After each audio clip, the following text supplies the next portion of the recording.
গণভবন থেকে ল্যাপটপ চুরি করার যে বিষয়টা এটা অনলাইনে আসছে, এটা আমি জানতাম না। এটা সত্য কিনা আমি সেটাও জানি না।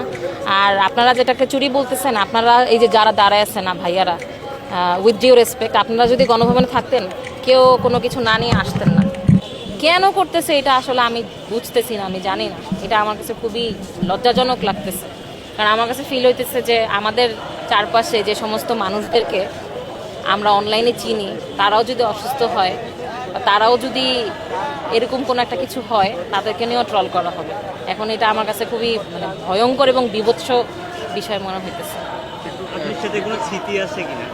আপুর সাথে স্মৃতি বলতে দুইবার জাস্ট দেখা হয়েছিল আপুর সাথে, ওরকম মাহামরি কোনো স্মৃতি নাই। দুইবার দেখা হয়ে যতটুকু কথা হওয়ার অতটুকুই কথা হয়েছিল। এবং আমি যখন আপুর সাথে দেখা করি তখন আমি আসলে কিছুই ছিলাম না, এখনও আমি কিছুই না। বাট তারপরেও সে আমাকে খুব সম্মানের সাথে গ্রহণ করছিল এবং নিজে থেকে কথা বলছিল।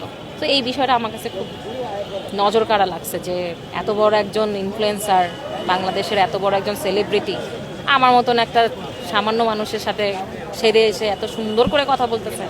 আমি খুব অবাক হয়েছি। এর থেকে বেশি কোনো স্মৃতি না।